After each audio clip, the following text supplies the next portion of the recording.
안녕하세요. 저는 결혼 3년 만에 종지부를 찍은 30대 초반의 여자입니다.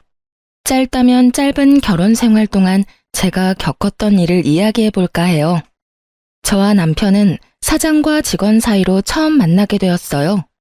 저는 고등학교를 졸업하자마자 제 꿈을 위해 대학 진학이 아닌 일찍이 사회생활을 시작했어요. 정말 제가 할 수 있는 일이라면 뭐든 가리지 않고 열심히 했죠. 그렇게 6년이란 기간 동안 악착같이 돈을 모았고 제 나이 27에 드디어 제 꿈을 이뤘어요. 만화 카페를 차리게 된 거예요. 저는 어렸을 적부터 만화책을 좋아해 만화책방을 차리는 게 장래 희망이었거든요. 그리고 제 남편은 제 카페의 첫 알바생이었어요. 네, 맞아요. 저희는 연상연하 커플입니다. 제가 운영하는 그곳이 자리를 잡을 때까진 친정엄마가 참 많은 도움을 주셨는데 엄마도 알바생이던 남편이 참 싹싹하다며 좋아했죠. 남편도 엄마를 편하게 생각해 주어 농담도 주고받을 정도로 친하게 지냈기에 남편이 알바를 그만둘 때 저보다도 엄마가 정말 서운해했고요. 남편만큼 저희와 일하는 게 잘 맞는 사람도 없어서 남편이 그만두고 나서 알바생을 다시 구하는 게 정말 오래 걸렸어요. 그런 남편과 4년 후쯤 다시 만나게 되었습니다. 정확히 표현하자면 남편이 저를 찾아와 주었어요. 제가 여전히 그 자리에서 만화 카페를 운영하고 있다는 걸 알고 우리가 정말 깊은 인연이라는 생각이 들었다고 해요. 4년 후 다시 만난 그이는 어엿한 어른이 되어 있었어요. 좋은 회사에 취직해 앞날 창창한 직장인이었고요.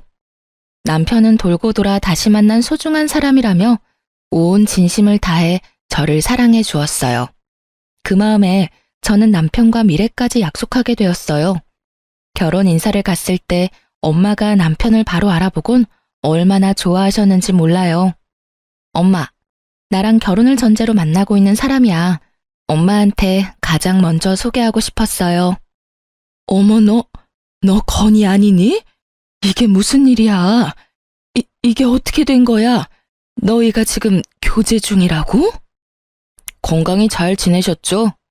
너무 오래전이라 못 알아보실 줄 알았는데 저 알아보시겠어요? 어머, 얘는 더 멋져진 것 빼곤 그대로인데 어떻게 널 못 알아보겠어? 참 우리가 깊은 인연은 인연인가 보다. 이렇게 다시 만나게 되고 말이야. 네, 이제는 큰 사장님과 사장님이 아닌 장모님으로 더 깊은 인연으로 발전하기 위해 이렇게 용기 내서 찾아왔어요. 저희 결혼하고 싶습니다. 허락해 주십시오. 너무 이상하고 낯설다. 예전에 내가 알던 건희 모습 그대로라면 나는 너무 좋지. 그때 내가 내게 내 사위로 삼고 싶다고 했던 농담이 이렇게 현실이 될 줄이야. 정말 꿈만 같다. 내 딸 잘 부탁하네, 박서방. 저희 친정엄마는 제 남편이라면 무조건 승낙이라며 자기의 꿈을 이룬 것만 같다고 말씀하셨어요. 제 시부모님도 어린 나이에도 꿈을 위해 나아가 끝내 이룬 제 강단이 훌륭하다며 저를 예쁘게 봐주셨죠. 그렇게 저희는 양가 부모님의 큰 축복 속에 차근히 결혼 준비를 하며 딱 1년 후 성대한 결혼식까지 올리게 되었어요. 그때까지만 해도 저는 제 앞날이 꽃길일 거라 굳게 믿었고요. 하지만 그런 제 믿음은 서서히 금이 가기 시작해버렸죠. 바로 저를 탐탁지 않아 했던 단 한 사람 때문에요. 남편에게는 저보다 1살 어린 누나가 있었어요. 네, 저를 마음에 들지 않아 했던 유일한 사람이 바로 신우입니다. 신우는 저의 존재를 언짢아 했어요.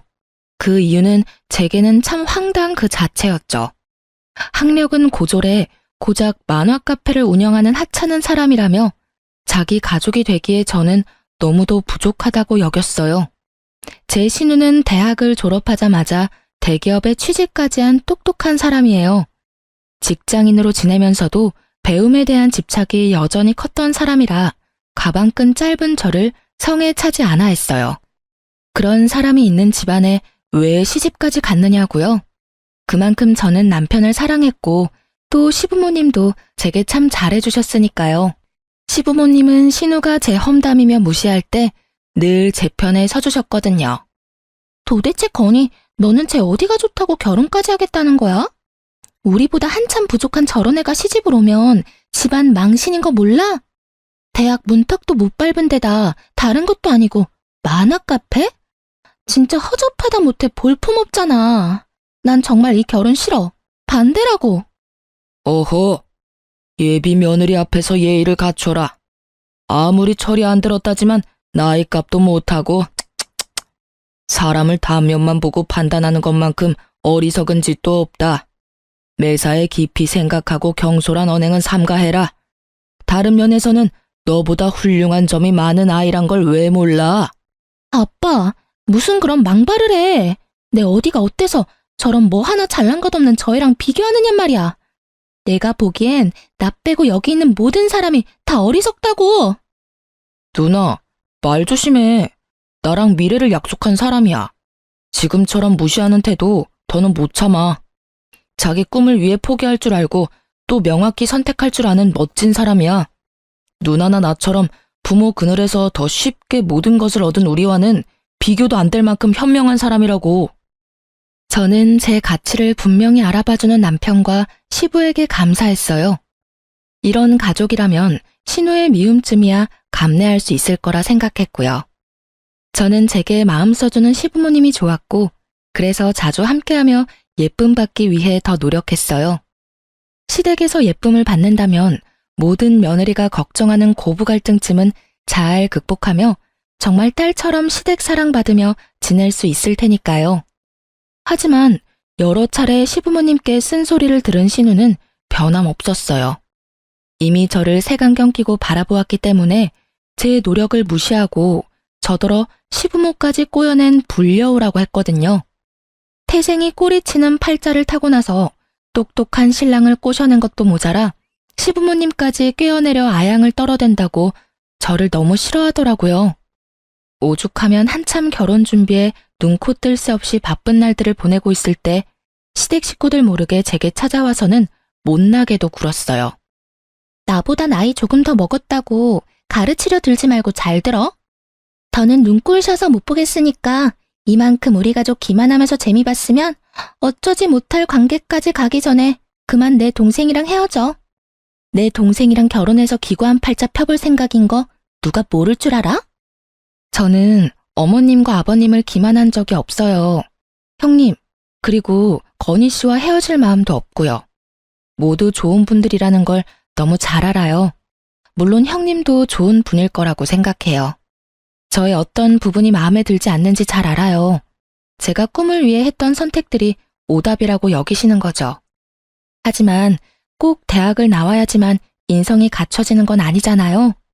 제 학력과 직업만으로 판단 마시고 저라는 사람을 좀 찬찬히 봐주세요. 네가 뭔데 내가 좋은 사람이고 아니고를 판단해. 머리도 멍청한 게. 아는 척하고 싶은 거 누가 모를 줄 알아? 잔말 말고 내가 좋은 말로 할 때 파혼해. 개망신 당하고 싶은 거 아니면 내가 시키는 대로 하는 게 좋을 거야. 물론 이 이야기가 우리 가족 귀에 들어갔다간 넌 내 손의 끝인 줄 알아. 내 동생이 현명한 사람이라니까 얼마나 현명한지 헤어짐으로 증명하라고. 아니요, 지금 분명히 말씀드릴게요. 저는 형님으로 인해 파혼할 생각은 없어요. 형님이 뭐라고 말씀하시든 제게는 안 통한다는 말이에요. 아직 저를 받아들일 준비가 안 되셨다는 거 명확히 알았으니 제가 앞으로 형님께 더 좋은 모습 보이도록 노력할게요. 그러다 보면 형님도 제 있는 그대로를 봐주실 날이 올 거라고 믿어요. 진짜 말이 안 통하는 인간이네. 내 동생한테 기생할 생각 말고 너 갈 길 가라니까. 동네 만화방이나 하는 게 뭐 잘났다고 우리 집안 사람이 되겠대. 지금 네가 운영하는 카페 문 닫고 싶어? 어? 동네 장사가 얼마나 우스운 건지 네가 몸소 체험을 해봐야 정신 차릴래? 형님, 저더러 너너거리면서 말하는 건 조심해주세요. 제가 나이도 더 많은데. 이렇게 존댓말까지 써가며 존중하는 이유도 가족들 사이니까 좋은 마음으로 대하기 위해서거든요. 형님도 아무리 제가 마음에 안 들어도 언행에 신중을 기해주세요. 동네 장사 우습게 여기시는 건 형님 같은데 그게 아니라는 걸 증명해 드릴게요. 저는 못나게 구는 신우를 패기 있는 자세를 일관하며 상대했어요. 남편도 그리고 시댁 식구 그 누구도 모르는 제 카페의 매출까지 보여주며 배움이 좀 짧다고 무시해도 되는 건 아니라는 걸 증명했죠. 어줍잖게 자신이 잘 나간다 생각하는 신우의 기세를 누를 만한 무기로는 충분하다고 생각했거든요. 실로 신우는 제 만화 카페의 매출을 알고는 놀라 입만 뻥끗하더라고요. 저는 한 방 더 먹이기 위해 대략 순수익을 알려주었어요. 그러자 충격이라도 먹은 표정을 하고는 아무 말 없이 돌아갔어요. 그 뒤로 팔자 피려고 남편을 꼬셨다는 말이 쏙 들어갔어요. 그건 제 순익이 자신의 월급보다 많았기 때문이었을 거예요. 하지만 고작 매출을 밝힌 걸로 신우의 마음을 얻을 수는 없었어요. 팔자를 운운하며 해대던 불쾌한 말 대신 머리에 든 것도 별로 없는 게 잔꾀만 많아서 돈을 벌었다고 또 다른 불쾌한 말로 시비를 걸었으니 말이에요. 아마도 대기업에 다니는 자신보다 돈을 잘 버는 게 자존심이 상했던 거겠죠. 그래도 신우는 그 후로 한동안은 대놓고 저를 갈구는 일은 없었어요. 파혼에 관한 이야기도 더는 거론하지 않았고요. 하지만 그렇게 잠자코 있는 동안 저를 어떻게 괴롭혀야 속이 시원할지 머리를 굴리고 있었다는 걸 결혼식 날이 되고서야 알게 되었네요. 낯설게도 예식 당일 한참 이른 시간임에도 신우는 일찍이 찾아와 정말 해사한 표정으로 결혼 축하한다며 저를 안아주기까지 하는 거예요. 저는 그런 신우의 모습이 매우 낯설었지만 다른 의심의 여지는 없었어요. 이미 결혼식 당일이고 저를 무시하긴 했지만 전보다 심하지도 않았거든요. 그저 이미 엎어진 물 받아들이기로 했나 보다 하고 생각했어요. 그런데 그건 그저 제 순수한 생각일 뿐이었다는 걸 결혼식이 시작한 후에야 알게 되었어요. 신우가 제게 축하 인사를 하며 살짝 안아줄 때 손에 쥐고 있던 차키를 제가 입고 있던 드레스 위로 떨궜어요. 당연히 그 차키를 줍기 위해 신우는 잠깐 몸을 숙였고요. 저는 이 행동을 대수롭지 않게 여겼지만 이 행동이 저를 참 난감하게 만든 문제의 행동이었어요. 예식이 시작되고 신부 입장을 하는 순서에 난감한 일이 벌어진 거죠. 바로 제 드레스 밑단이 갈기갈기 찢어져 있었다는 겁니다. 하는 수 없이 저는 그 찢어진 드레스를 입고 결혼식을 진행해야 했어요. 가장 행복해야 할 그날 제 기분은 엉망진창이 되어버린 거예요. 그 흉한 드레스를 입고 사진 촬영까지 해야 했으니 멀쩡할 리 없잖아요. 모두가 수군거리는 하객석, 통쾌한 표정으로 웃고 있던 신우를 보니 속에서 화가 치미는 걸 숨길 수 없더라고요. 저는 예식이 끝나자마자 곧장 신우에게 찾아가 참고 있던 화를 터뜨렸어요. 이게 도대체 뭐 하는 짓이에요? 어떻게 다른 날도 아니고 결혼식을 이렇게 망칠 수 있냔 말이야. 아무리 내가 마음에 안 들어도 그렇지 어떤 생각을 가졌으면 이런 일을 저질러요? 형님이 다 물어내요. 당신이 찢어버린 드레스도 다 망쳐버린 결혼식도 전부 다 물어내. 내가 왜 그래야 하는데? 그러게, 내가 가족들 몰래 찾아가서 파혼하라고 했을 때 군말 없이 시키는 대로 했으면 좋았잖아. 그랬으면 이런 일을 내가 버릴 필요도 없었을 거 아니야. 이제 빼도 박도 못하게 가족이 되어버렸으니 그걸 문제 삼기보단 퍼포먼스나 해프닝 정도로 생각하고 넘기면 그만 아닌가? 그럼 앞으로 잘해보자고 옳게. 뭐? 퍼포먼스나 해프닝? 당신 결혼식에 이런 일을 당했다고 생각해봐. 이게 당신이 말하는 것처럼 가볍게 넘길 수 있는 건 줄 알아? 아무리 가족될 사람이 마음에 들지 않는다고 해도 이런 일까지 벌일 만큼 수준 이하인 줄은 꿈에도 몰랐네. 그런 머리로 어떻게 대기업에 갔는지 놀랍고 신기할 따름이라고. 지금 아랫사람 주제에 뭐라고 망발을 해대는 거야? 수준 이하? 너 미쳤니? 감히 니까짓게 수준을 운운하며 날 무시해? 너 지금 말 다 했어? 어? 아니, 아직 하고 싶은 말은 차고 넘치지. 하지만 무식한 당신이랑 더 말 섞어봤자 뭐가 달라진다고. 오늘 당신이 저지른 이 만행, 뒷일까지 생각하고 저지른 거지? 겁도 없이 감히 이런 행동을 잘도 버렸으니 각오하는 게 좋을 거야. 저급한 내게 딱 맞는 짓이었는데 내가 각오할 게 뭐 있어. 그리고 윗사람한테 버르장머리 없게 말을 놔? 무식한 건 내가 아니라 너네. 못 빼먹은 티 작작내. 나는 너랑 친구 먹을 생각 없어. 깍듯이 형님 대우하라고. 알겠어? 저는 신우가 한 이 말도 안 되는 행동을 곧장 시댁 식구에게 알렸어요. 그날 시부모님은 신우의 등짝을 연신 두들겼고 눈 똑바로 뜬 채로 저를 노려보는 신우를 대신해서 시모와 시부가 저에게 고개까지 숙여 사과했어요. 그런 시부모님의 모습에 신우는 제가 뭐라고 그렇게까지 사과를 하느냐며 성을 냈지만 시부모님은 그런 신우를 더욱 나무랐어요. 남편도 자기 누나가 모자라도 한참 모자라다며 행복해야 할 날 이런 사고가 생겨 미안하다고 하더라고요. 저는 시부모님과 남편에게 처음으로 목소리를 높였어요. 다시는 신우로 인한 피해를 입는 일은 없게 해달라고 당부했어요. 제 말에 시모가 나서서 앞으로는 신우와 마주칠 구실은 절대 만들지 않겠다며 약속했어요. 저는 이 문제로 시부모님을 더 난처하게 만들고 싶지는 않아 시부모님에게는 돌아가겠다 가볍게 인사만 한 뒤 시댁을 빠져나왔어요. 그날 이후 한동안은 시부모님은 제 눈치를 살폈어요. 그건 그것대로 참 마음이 불편하더라고요. 그리고 가족 사이인데 시댁에서 지내는 신우를 전혀 마주치지 않은 채 지낼 수 있겠어요? 결혼 초에는 신우와 제가 만나는 접점이 없도록 신경 써주긴 했지만 그것도 얼마 가지 못했어요. 대명절이나 시댁이 치르는 제사 때 며느리인 제가 매번 빠질 수는 없는 노릇이니까요. 신우는 그런 일을 버리고도 여전히 당당한지 저와 마주칠 때마다 꼭 저더러 이렇게 말했어요. 처음 몇 번은 저도 큰 내색하지 않았지만 날이 갈수록 서운함은 쌓이고 속상해서 나중에는 따지게 되더라고요. 적당히 가족 행세하고 그만 내 동생과 갈라서는 게 어때? 너 하나 때문에 우리 식구가 다 불편한 거 안 보이냐고.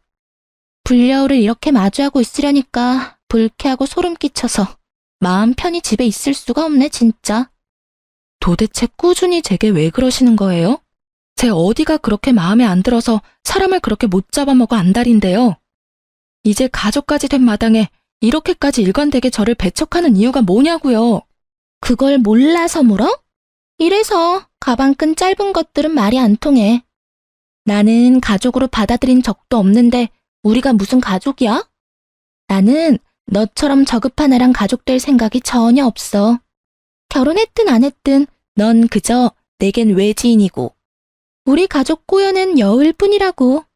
그런 저급한 것이 내 집에 마음대로 들락거리는데 기분 좋을 사람이 어딨어? 안 그래? 제발 그만 좀 해요. 이렇게 매번 형님과 언쟁하는 것도 이제 지친다고요. 제가 형님이랑 결혼했어요? 네? 형님이 여전히 반대하는 마음이라고 해도 의미 없다는 거 아시잖아요. 제가 도대체 뭘 그리 잘못했다고 이리 지독하게 절 미워하시는 건데요. 시부모님과 남편에게 최선을 다하고 있는 제게 왜 이러세요, 정말. 누가 내 가족들한테 잘하라고 시켰어? 네가 하고 싶어서 하는 거면서 왜 나한테 언성을 높여? 그런 거 안 해도 된다니까? 그냥 우리 집에서 좀 사라져 주라고. 네 갈 길과 우리 가족의 갈 길은 다르다고. 네가 사는 그 싸구려 삶에 내 가족들까지 넣지 마. 그게 난 불쾌하다고. 네 존재가 내겐 그저 끔찍한 암덩어리 같다고. 말 가려서 하세요. 제가 일건 모든 걸 싸구려 취급하지 마시라고요. 형님께서 저에 대해 뭘 얼마나 잘한다고 그렇게 치부하시는 건데요? 지금의 저는 제 모든 노력의 결실이 되어 만들어진 모습이에요. 형님과 다른 길을 걸었다고 제가 그런 취급을 받아도 되는 게 아니라고요. 네 노력이 얼마나 하찮은지 보여주는 거네 그럼. 넌 죽었다 깨어나도 내 가족이 될 수 없어. 그러니 제발 좀 내 눈앞에서 사라져줘. 아니, 우리 가족 앞에서 없는 사람이 되어줘. 널 이렇게 마주하는 순간순간 우라가 치밀어 미치겠다니까? 결국 저와 신우는 긴 말다툼으로 번졌고 그날 이후 저는 시댁에 찾아가지 않았어요. 제가 아무리 노력한들 달라지는 건 없다고 느꼈거든요. 시부모님도 시댁에 들르지 않는 저를 이해하는 듯 했어요. 자기들의 딸이 며느리인 저를 매몰차게 밀어내니 어쩔 도리가 없었겠죠. 그렇게 시댁과 거리를 두고 지낸 지 6개월쯤 됐을까요? 그 기간 동안 무슨 일이 생겼던 건지 신우가 제게 먼저 연락을 해왔어요. 그것도 아주 나긋나긋한 목소리로 제게 잘 지냈냐는 안부를 다묻더군요.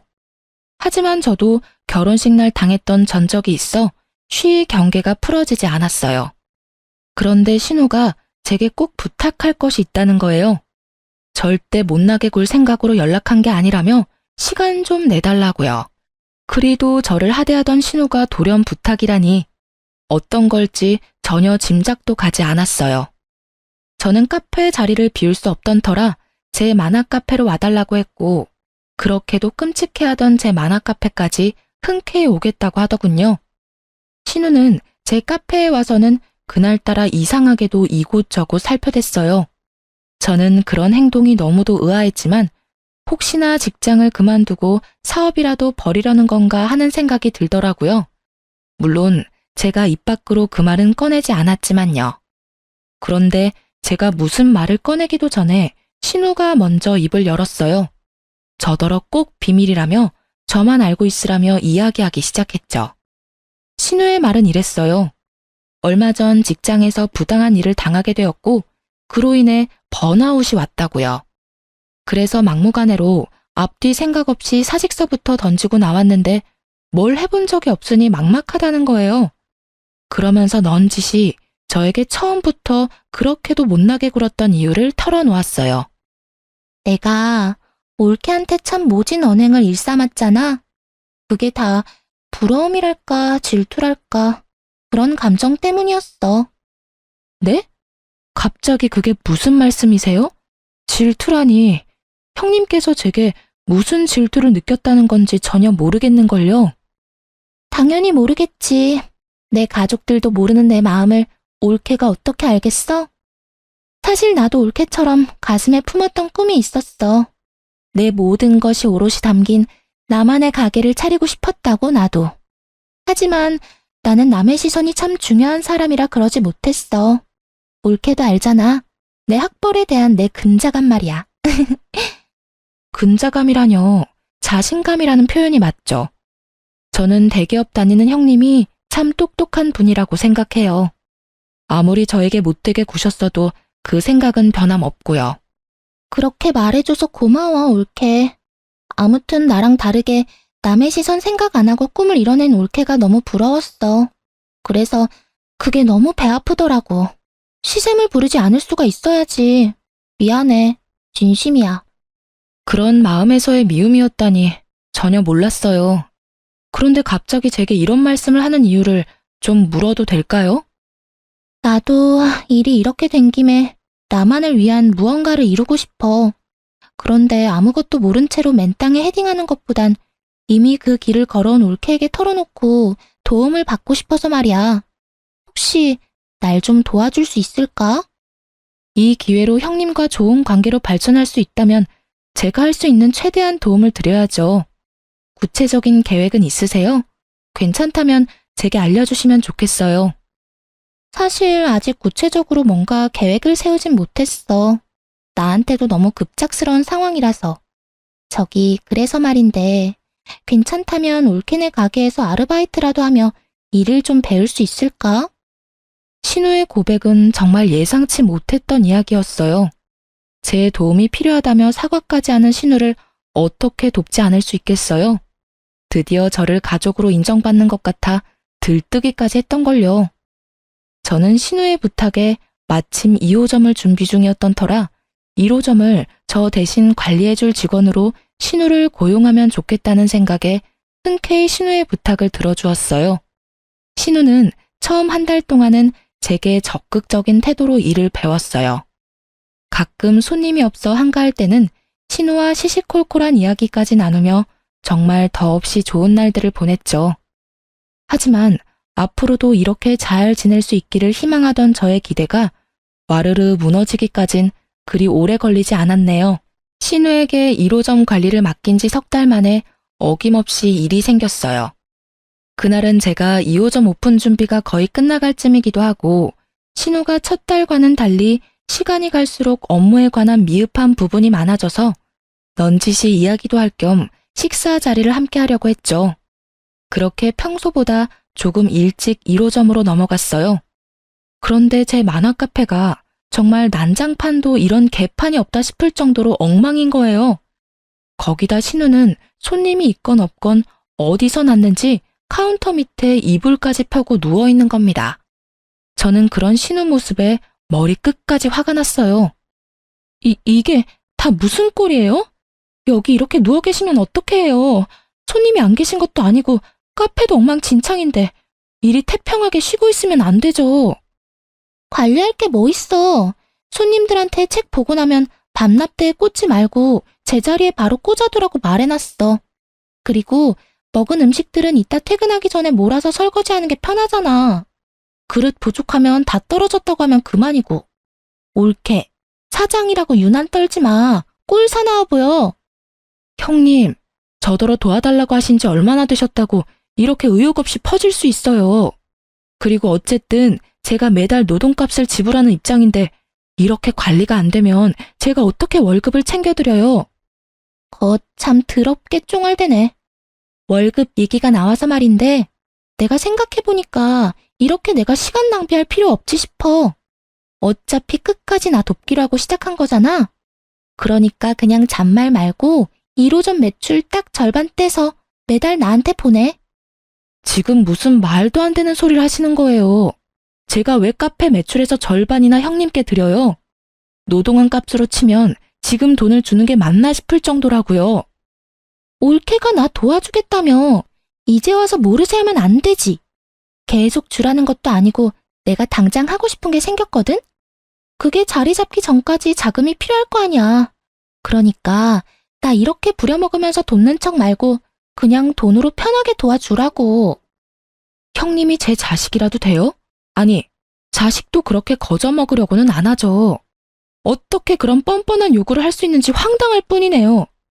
오늘까지 근무하신 거 계산해서 입금해 드릴 테니까 내일부턴 나오실 필요 없어요. 그리고 형님 말한 것처럼 할 생각도 없으니 꿈도 꾸지 마세요. 매출 절반 상납하는 게 뭐 어려운 일이라고 또 사람 승질을 건드려? 허드렛 일 투성이인 이 일을 내가 왜 해야 하는데? 가치도 없는 이 거지 같은 일을 왜? 네가 그럼 그렇지. 니까지 것이 뭘 얼마나 위대한 일을 했겠어.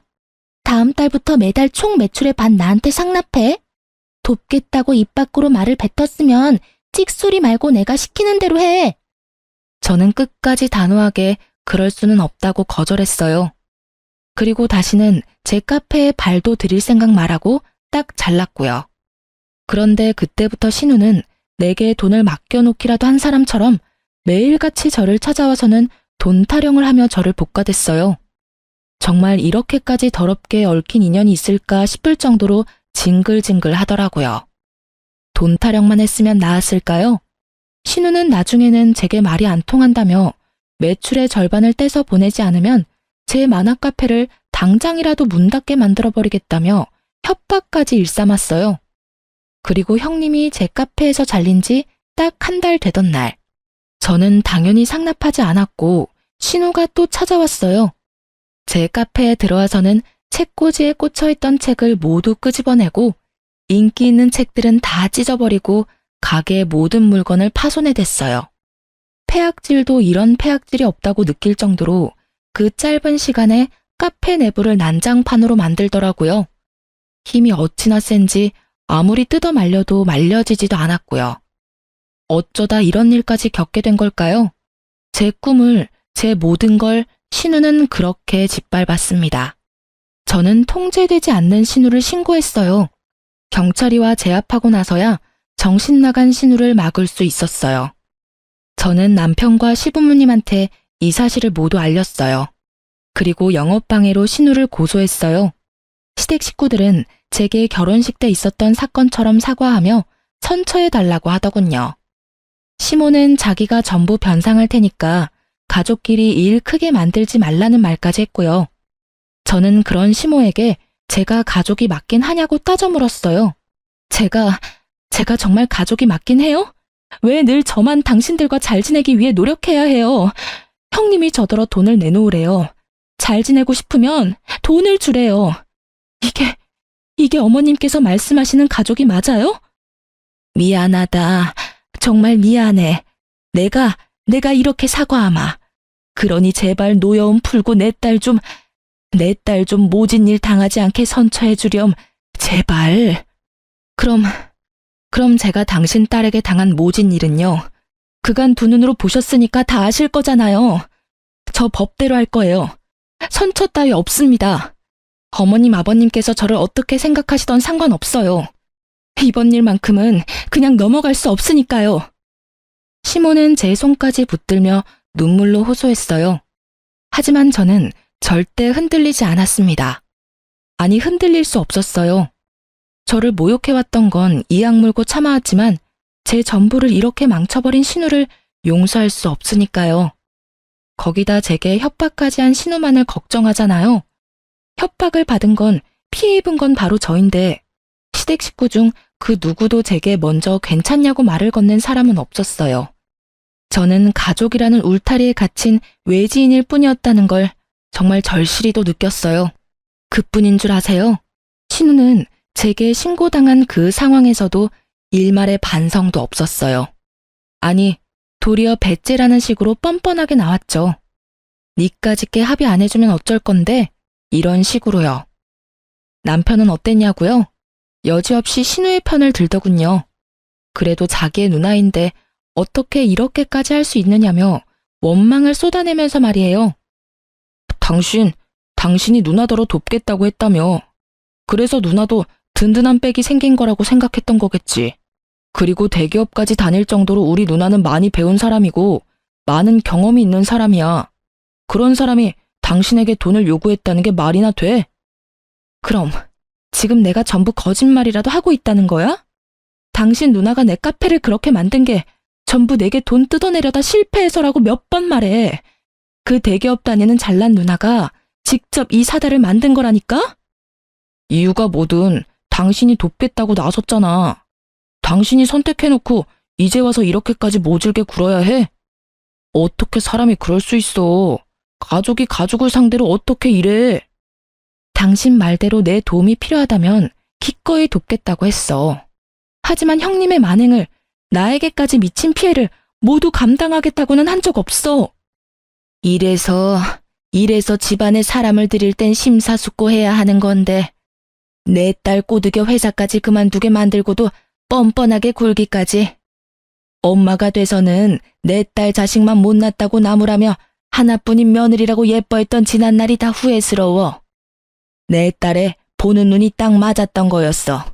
내 딸을 믿었어야 했어. 식구들은 끝까지 제게 미안함이라고는 없었어요. 합의하지 않겠다는 나를 벌레 보듯 할 뿐이었죠. 그러면서 그동안 자기 딸의 의견을 받아들이지 않고 저를 가족으로 들인 것에 대한 한탄을 해댔어요. 저도 이런 사람들과 더는 가족으로 살고 싶지 않다는 생각이 물밀듯 밀려왔어요. 그래서 남편에게 그 자리에서 이혼을 요구했습니다. 우리의 관계 속에서 남는 건 미움뿐이었으니까요. 그런데 참 웃긴 건 남편도 자기 가족을 건드렸다며 저를 상대로 소송을 걸겠다고 소리치더군요.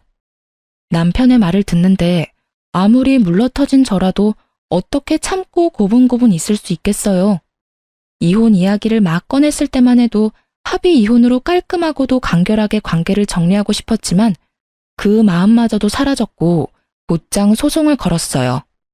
물론 그 후로 신우와 관련된 사건 신고에 남편과의 이혼 소송까지 법적 다툼으로 미칠 노릇이었어요. 거기다 신우로 인한 제 카페에 큰 손실까지 감당하며 다시 처음부터 시작하는 마음으로 임하다 보니 힘든 날의 연속이라고 해도 과언이 아닐 정도였죠. 그 와중에 시부모님은 그렇게도 저를 찾아와 악담을 퍼부어댔어요. 시부는 저더러 만화 가게나 하는 못 배운 것이라며 신우와 똑같은 말로 저를 무시해댔고 시모는 저더러 야살스럽다는 말까지 하더군요.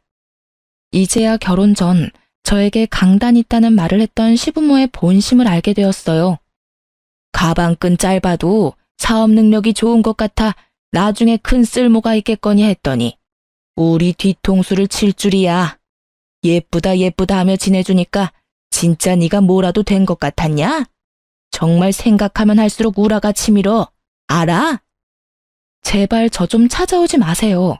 진절머리가 나서 미치겠다고요. 그리고 저를 이용해 먹으려고 했다는 그 불쾌한 말도 집어치우시고요. 이렇게 되바라진 애라는 걸 진작 알았더라면 내가 고분고분하게 결혼 승낙을 하진 않았을 거야. 모든 게 제 탓인 것처럼 그렇게 말씀하지 마세요. 어머님, 아버님께서 자식 교육을 그따위로 시켜서 이런 상황에까지 이르게 된 거잖아요. 그러니까 제발 저 좀 내버려 두세요. 이혼 소송 중에 적당히 좀 하시란 말이에요. 그래, 네가 이제야 본 모습을 보이는구나. 이 악독한 것. 내가 이런 네 두 얼굴에 속았어. 참한 모습으로 평생 우리 가족 뒷받침이나 되어주었으면 좋았을 텐데 이게 무슨 날벼락이냔 말이야. 그 배려심 깊던 시모는 더는 찾을 수 없었어요. 아니, 그동안 속내를 숨기고 연기를 잘해오던 시모가 없어진 거죠. 신우가 저를 이용해 자신의 살해 사욕을 채우려던 것처럼 그 엄마의 그 딸이라고 시모도 다른 방향으로 신우와 같은 마음을 가지고 있다는 걸 제대로 느꼈네요. 저는 시모의 본심을 알게 된 후 신우와의 사건을 더욱 악착같이 독한 마음으로 물고 늘어졌어요. 결국 남편과의 이혼 소송에도 신우와의 문제가 큰 역할을 해주어 승소할 수 있었어요. 그러니 위기의식이 좀 들었는지 그제야 저를 탓하던 남편이 찾아와서 이혼 승소도 했으니 신우 일은 그만 멈춰달라며 원하는 것은 뭐든 다 들어주겠다고 하더군요. 하지만 남편이 간과한 것은 바로 시모의 본심을 제가 알고 있다는 거였죠. 진심으로 반성한 척 날 회유하려 들지 말고 정당한 죗값을 다 받으라고 말했어요. 비양심적으로 죗값을 피하려 들지도 말라고 합의 제안을 딱 잘라 거절했죠. 그리고 얼마 뒤 신우와의 문제도 끝이 났어요. 자기가 처신한 행동에 대한 죗값을 받게 되었죠. 제게는 정말 통쾌한 결과가 아닐 수 없었어요. 하지만 이 결과로 인해 제 사업이 정말 휘청할 정도로 힘든 상황에 직면해야 했습니다. 시댁이 아마도 제게 복수할 마음을 제대로 먹었던 것 같더라고요. 무슨 말이냐고요? 제 만화 카페 바로 근처 빌딩 건물에 저와 같은 업종의 만화 카페가 생긴 거예요. 크지 않은 동네에 이렇게 꼭 붙어 있는 것도 매출에 영향을 주는데 그곳이 제 카페를 콕 집어 옆 만화 카페보다 저렴한 곳이라고 홍보까지 해대는 통에 정말 오랜 단골 손님이 아니고는 저희 카페에 걸음하는 손님들이 확 줄어버린 거죠. 그런데 알고 보니 그 만화 카페의 사장이 다름 아닌 이전 시모였고 그곳에서 관리하는 사람은 바로 이전 신우였어요. 저는 그 사실을 알고는 그 만화 카페에 가서 난리를 쳤어요. 이 상도덕도 없는 인간들아. 버젓이 내 카페가 있다는 걸 알면서도 근거리에 같은 업종으로 선택해서 가게를 차려? 어떻게 끝까지 나를 이리도 괴롭힐 수 있어? 상도덕? 네가 상도덕 운운할 상황은 아니지 않나? 네가 말하는 상도덕은 네가 먼저 안 지켰지. 그게 뭔 줄도 모르는 사람처럼 처신했잖아. 내가 언제? 결혼하기 전부터 이혼한 후까지 이렇게 나를 복가대며 괴롭히는 이유가 뭐야? 도대체 당신들 나한테 왜 이렇게까지 하는 거냐고. 그러게. 내 동생이랑도 헤어질 거면 좋게 합의하고 알아서 정리했으면 좋았잖아. 가족을 상대로 콩밥 먹일 작정을 했던 것부터가 넌 상도덕에 어긋난 인간 말종이라는 거야. 내 딸 말이 맞다. 네가 먼저 우리를 우습게 여겼잖냐? 그러게 잠자코 있었으면 이런 꼴을 안 당했겠지. 아들과의 이혼은 부부의 문제니 그렇다 쳐도 내 딸의 문제는 전혀 다르니까 말이야. 이게 다 네가 자초해서 생긴 일이니 어디 한번 감당해 보렴. 저는 여전히 저에 대한 앙금이 남아있는 두 사람의 난잡한 대응이 너무도 기가 차고 황당했어요. 여전히 저를 탓하고 있는 이 인간들에게 당한 것에 대한 바른 대처를 했을 뿐이라고 말했어요. 하지만 그런 제 말에 이죽거리며 웃더니 저더러 온 식구를 범죄자 취급하는 쓰레기라며 그런 저는 돈 한 푼 벌어가면 안 된다며 어디 한번 누가 이기나 한번 해보자는 거예요. 저는 몇 날 며칠을 머리를 감싸주며 고민했어요. 그런데 그렇게 시간이 흐를수록 제 매출은 점점 큰 타격을 입기 시작하니 어쩔 도리가 없더라고요. 하지만 세상의 이치는 변함이 없다는 걸 시간이 조금 더 지나고서야 다시금 깨닫게 되었어요. 어떤 이치를 말하느냐고요? 못된 사람이 호의호식하며 잘 살 수 없다는 건 말이에요. 전 시모와 신우가 하는 가게는 처음 두어 달은 일명 오픈빨과 저를 저격한 파격 할인 행사 덕에 장사가 잘 됐어요. 하지만 한자리에서 오랜 시간 버티며 장사해온 저를 이길 순 없었습니다. 오픈빨이 떨어질 쯤 되니 이상한 추문을 달고 다니기 시작했거든요. 가게 운영하는 사장 언니가 불친절하고 판매하는 음식에서 불결한 냄새가 난다는 소문이었어요. 그리고 하루하루 지날수록 그 추문은 점점 구체적으로 변해갔죠. 그런데 그렇게 큰 소리를 치며 저를 긁어대던 전신우가 갑자기 저를 찾아와서는 자기들이 운영하는 카페가 망할 위기라며 분위기며 매장에 채워둔 책까지 제가 운영하는 곳과 비슷하게 했는데 자기들 만화 카페는 왜 오픈한 지 몇 달 만에 이런 일을 겪을 수 있는 거냐고 이럴 땐 어떻게 하냐고 묻는 거예요. 하지만 제가 머리에 총 맞은 게 아니고서야 그 시커먼 속을 다 아는 입장에서 어떻게 도와주나요? 저는 단호하게 신우에게 왜 상도덕도 모르는 사람을 제가 도와주어야 하냐며 허튼 소리 하지 말고 내 카페에서 나가달라고 했어요. 그러자 신우는 도와달라고 말할 때와는 전혀 다른 표정을 하고선 입소문이라는 게 얼마나 무서운 건지 한번 경험해 보겠느냐며 협박을 하기 시작했어요. 하지만 저는 굴하지 않았어요. 제가 쌓아온 경험만으로 저는 이미 여러 차례 시행착오를 이겨왔으니까요. 저는 그런 신우에게 다시 법정에 서고 싶다면 어디 한번 입을 함부로 놀려보라고 말했죠. 신우는 제게 가짜는 협박이 통하지 않자 역성을 내며 말했어요. 사업 경력 조금 된다고 눈에 뵈는 게 없나 보지? 너도 우리 카페 생기고 장사 안 되잖아. 그러면서도 그 알량한 자존심은 아직 남았나 봐?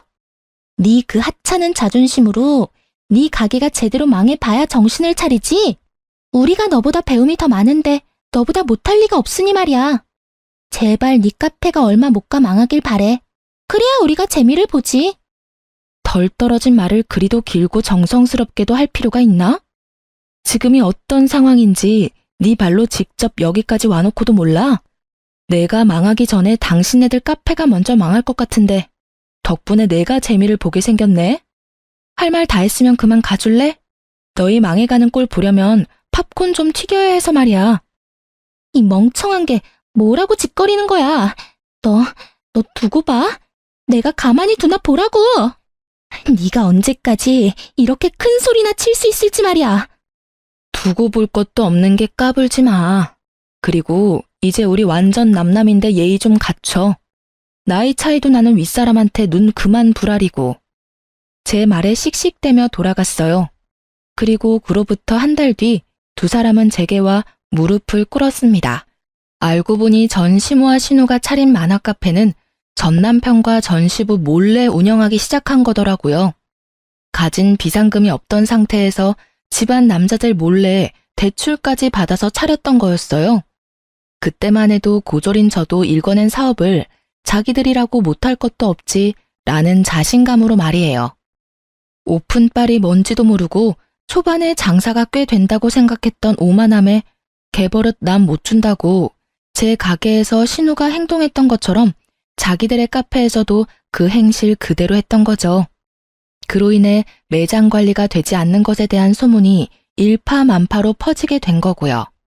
전 시모와 전 신우는 빚만 지고 문 닫기 일보 직전이라며 제게 무릎까지 꿇고 손까지 빌며 제발 이번만 도와달라며 내가 시키는 대로 알려주는 대로 그대로 행하겠다고 애원하더군요. 아가, 우리가 남이 되긴 했지만 그래도 예정이 있잖니. 내가 널 좀 예뻐했니? 내 딸보다도 더 아꼈잖아. 그러니 제발 우리에게 작은 도움이라도 좀 줄 수 없을까? 빚더미에 앉은 채 집에서 쫓겨날 순 없잖니, 응? 그래, 옳게. 우리가 그간 못되게 군 건 우리가 너무 옹졸했어. 이렇게 자존심 다 내려놓고 사과할게. 여전히 마음에 담아두고 있는 것 있다면 다 말해. 오늘 이 자리를 빌어 전부 사죄할게. 그러니 제발 엄마 말처럼 예정을 핑계 삼아 조금만 힘 좀 보태주면 안 될까? 제가 왜요? 내가 왜? 우리가 예정이라고 해봤자 뭐 얼마나 있다고. 고작 결혼 생활 몇 년 했다고 그게 다 정이 붙진 않던데? 예, 미운 정도 정이라면 정인데 그렇게 매몰차게 굴지 말아주렴. 나도 내 딸도 이렇게 비마. 제발 우리 좀 한 번만 살려주렴. 미운 정은 정이 아니죠. 원망이고 미움이지. 전에는 늘 제게 매몰차게 구시던 분들이 아쉬울 땐 더없이 나긋하게 구니까 혼란스럽네. 막말로 제게는 그곳이 망하는 게 더 좋은걸요? 오픈할 때 제 카페를 저격하는 글로 손님까지 뺏어가 놓고 이제와 이렇게 염치 없이 구는 거 정말 별로거든요. 다시는 이런 부탁한다고 찾아와서 마음대로 무릎 꿇고 그러지 마세요. 남보다 못한 사이끼리 도와달라는 말 자체가 무례한 거니깐요. 도울 가치도 없는 전시모아 신우를 카페에서 내쫓았어요. 그 후로 정말 얼마 못 가 전시모아 신우가 운영하던 만화 카페는 폐업하고 말았습니다. 그렇게 첫 사업을 망한 전시모아 신우는 제가 도움만 줬더라면 다시 일어설 수 있었다며 또다시 저를 원망하며 몇 번이나 더 찾아와 해코지를 했어요. 하지만 저는 끄떡도 하지 않았죠. 한 번만 더 내 카페를 찾아와 행패를 부린다면 시부에게 모든 사실을 말하겠다며 엄포를 놓았어요. 월세도 감당 못할 정도로 쫄딱 망해서 초기 자금도 제대로 회수하지 못한 채 빚만 남은 상태라는 걸 알고 있다고 말이죠. 이후로는 더 이상 행패를 부리러 찾아오진 않았어요. 그 후로 1년이 지난 지금까지도요. 저는 그 힘든 시기를 거치면서도 정말 열심히 살았어요. 그 덕에 2호점까지 안정적이게 자리를 잡아가고 있는 중이랍니다. 직원까지 고용해 전보다 편하게 일하고 있거든요.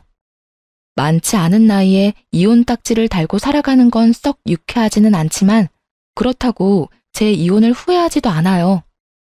이혼이라는 제도를 택한 건 제가 했던 수많은 선택 중에 손에 꼽을 만큼 잘한 선택이라고 여기니까요. 지금은 제가 좋아하는 걸 직업으로 삼고 또 이걸 이만큼 성공적으로 이뤘다는 것이 그저 자랑스러울 뿐이며 앞으로의 제 미래가 기대되거든요. 이제 제 곁에 남아있는 사람이 선하고 좋은 사람들만 남았다는 사실이 저에겐 큰 힘이 되거든요. 그 사람들에게만 오롯이 베풀며 살아가면 된다는 것이 더할 나위 없이 마음 편한 일이에요. 제 부모님께서는 짧은 결혼 생활을 끝마치고 다시 싱글이 된 저를 처음엔 많이 안타까워하셨어요. 하지만 제 선택을 인정해 주셨고 열심히 살아가고 있는 제 모습을 보며 늘 흐뭇해 하시네요. 아직도 저는 청춘이기에 앞으로도 많은 선택의 기로에 놓이겠죠. 부디 그 수많은 선택이 제 삶을 더욱 의미 있게 채워갈 수 있는 행운으로 가득하길 바라며 제 짧고도 파란만장했던 이야기를 마칩니다. 부디 제 사연이 시청자분께 재미를 선사했기를 바랍니다. 감사합니다.